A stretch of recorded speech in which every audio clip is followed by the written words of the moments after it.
আমার যেটা দুঃখ লাগে, কষ্ট লাগে, আপত্তি সেখানে হচ্ছে আমরা তারাবির নামাজ পড়তে গেলাম, কাবার সামনে কয়েকশো মাইল দূরেই ফিলিস্তিনের মুসলমানদেরকে একেবারে কচু কাটা করা হচ্ছে, মানবাধিকার লঙ্ঘন করা হচ্ছে, মানুষের থাকার জায়গা নাই, মানুষের খাবার জায়গা নাই, রমজান নাই, ইফতার নাই, সেহরি নাই, কিচ্ছু নাই, তারা উদ্বাস্তু শিবির, সেখানে হামলা হচ্ছে, হাসপাতালে হামলা হচ্ছে, কিন্তু আমাদের আরব তথা মুসলমান ভাইয়েরা দাঁড়িয়ে দাঁড়িয়ে তারাবির নামাজ পড়ছেন।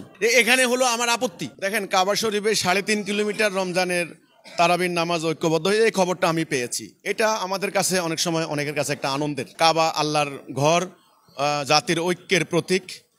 হযরত ইব্রাহিম আলাইহিস সালাম এটাকে ঐক্যবদ্ধ জাতিকে উনি তাওহীদবাদী একটা জাতি তৈরি করার জন্য, ঐক্যবদ্ধ জাতিসত্তা তৈরি করার জন্য কাবা কেন্দ্রিক একটা ঐক্যবদ্ধ হওয়ার চেতনা সৃষ্টি করে দিয়ে গেলেন।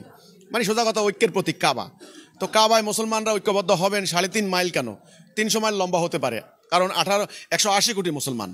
এটা ভালো, কিন্তু আমার যেটা দুঃখ লাগে, কষ্ট লাগে, আপত্তি সেখানে হচ্ছে আমরা তারাবির নামাজ পড়তে গেলাম, কাবার সামনে কয়েকশো মাইল দূরেই ফিলিস্তিনের মুসলমানদেরকে একেবারে কচু কাটা করা হচ্ছে, মানবাধিকার লঙ্ঘন করা হচ্ছে, মানুষের থাকার জায়গা নাই, মানুষের খাবার জায়গা নাই, রমজান নাই, ইফতার নাই, সেহরি নাই, কিচ্ছু নাই, তারা উদ্বাস্তু শিবির, সেখানে হামলা হচ্ছে, হাসপাতালে হামলা হচ্ছে, কিন্তু আমাদের আরব তথা মুসলমান ভাইয়েরা দাঁড়িয়ে দাঁড়িয়ে তারাবির নামাজ পড়ছেন। এখানে হলো আমার আপত্তি, যেখানে ইসলামে তারাবির নামাজের ব্যাপারটা কোরআনে কোনো হুকুম নাই, ডাইরেক্ট হুকুম নাই। রাসূল 3 দিন করেছেন, এটা আমরা বলেছি, যাই হোক, এটা আপনি করেন।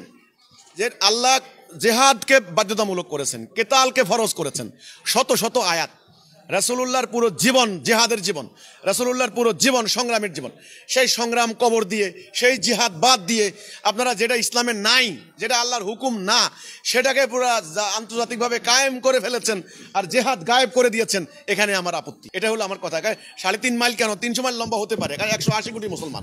কাবা ঐক্যের প্রতীক, কিন্তু বাস্তবে আমরা ঐক্য নাই। খালি নামাজ পড়াই হচ্ছে সার। এটা কিন্তু আমাদের কোনো জাতীয় নিরাপত্তাও নাই, আমাদের ইজ্জত আবরু রক্ষা করতে পারছে না। তার কারণ আমরা ঐক্যবদ্ধ হয়ে আল্লাহর দ্বীন প্রতিষ্ঠার জন্য জিহাদ করছি না। এই হচ্ছে ব্যাপারটা।